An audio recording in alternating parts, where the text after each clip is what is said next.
পাঁচ ইসলামী ব্যাংকের সংকট নিরসন শিগগিরই এমন সিদ্ধান্তের কথা জানিয়েছেন বাংলাদেশ ব্যাংকের গভর্নর মোস্তাকুর রহমান। দেশের ৫টি সমস্যাগ্রস্ত ইসলামী ব্যাংকের সংকট নিরসনে দ্রুত সিদ্ধান্ত নেওয়া হবে বলে জানিয়েছেন বাংলাদেশ ব্যাংকের গভর্নর মোহাম্মদ মোস্তাকুর রহমান। তিনি বলেন, এসব ব্যাংকের পাশাপাশি আরো কয়েকটি ব্যাংকে কিছু সমস্যা রয়েছে, সেগুলো পর্যবেক্ষণে রাখা হয়েছে।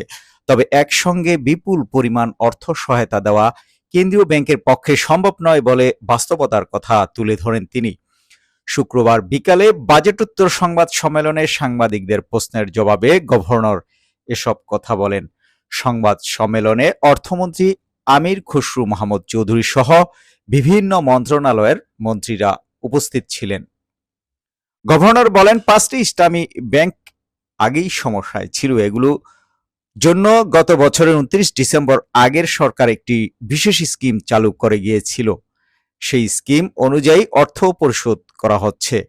তবে ব্যাংক খাতে যেসব সমস্যা রয়েছে সেগুলোর বিষয়ে আমরা দ্রুত সিদ্ধান্ত নেব। তিনি বলেন, একসঙ্গে বিপুল অঙ্কের অর্থ সহায়তা দেওয়া আমাদের পক্ষে সম্ভব নয়, তাই বিকল্প ব্যবস্থার মাধ্যমে সমাধানের চেষ্টা করা হবে। ব্যাংক খাতের তারল্য পরিস্থিতি নিয়ে উদ্বেগের কোনো কারণ নেই বলে আশ্বস্ত করেন গভর্নর। তিনি বলেন, আমাদের জানামতে কোনো ব্যাংকে এমন সংকট নেই যাতে আমানতকারীরা তাদের অর্থ ফেরত পাবেন না। জনগণ নিশ্চিন্তে ব্যাংকে অর্থ রাখতে পারেন।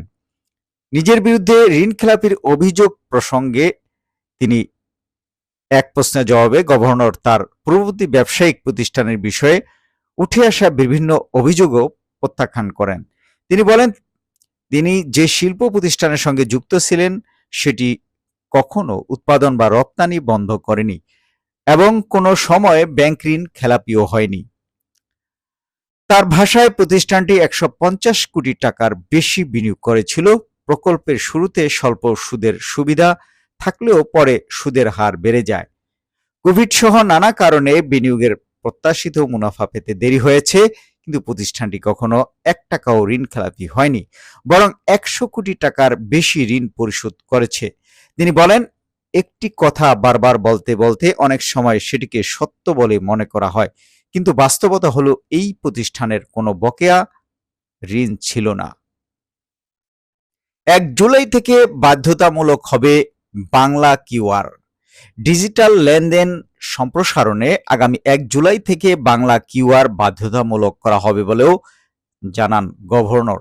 তিনি বলেন, এখন পর্যন্ত বিভিন্ন প্রতিষ্ঠানের নিজস্ব কিউআর কোড থাকায় ডিজিটাল লেনদেনে বিভাজন তৈরি হয়েছে।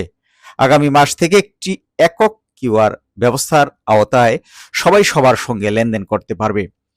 ভারতের উদাহরণ তুলে ধরে তিনি বলেন, আমাদের প্রতিবেশী দেশ এই ব্যবস্থায় উল্লেখযোগ্য সাফল্য পেয়েছে। আমরাও আশা করছি খুব দ্রুত দেশের ফুটপাতের ক্ষুদ্র ব্যবসায়ী থেকে শুরু করে সব পর্যায়ে কিউআর কোডের মাধ্যমে ডিজিটাল লেনদেন বিস্তৃত হবে। এর ফলে নগদ অর্থের ব্যবহারও ধীরে ধীরে কমে আসবে।